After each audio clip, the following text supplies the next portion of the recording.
संजय राऊत का मोठा डॉन व्हायला चाललाय काय? काय त्याचं पाहिजे? सकाळी 10 वाजता भोंगा वाजतो त्याला वाटतं मी देशाचे फार मोठं काम करतोय. काही नाही झूठ माणूस आहे.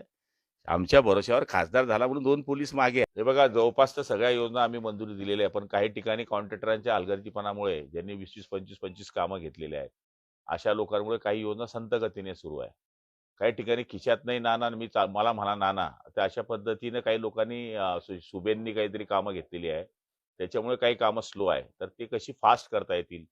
त्या काही कामं जर थांबलेलेच आहे, तर त्यांना 3C काढून त्यांना ब्लॅकलिस्ट कसं करावं लागेल? त्याचबरोबर महाराष्ट्राचा सगळ्यात मोठा जो प्रकल्प आहे, तो आदरणीय एकनाथजी शिंदे आणि देवेंद्रजी अजितदादांच्या स्वप्नातला आहे, तो म्हणजे मराठवाडा ग्रीड. मराठवाडा ग्रीड हा जवळपास 30,000 कोटीचा प्रकल्प आहे आणि तो आता केंद्राकडनं मंजुरीच्या आशेवर आम्ही DPR त्याचा तयार केलेला आहे. त्यामुळे मराठवाड्याचा जो 8-9 जिल्ह्यांचा पाण्याचा प्रश्न आहे, तो त्याच्यामुळे सुटू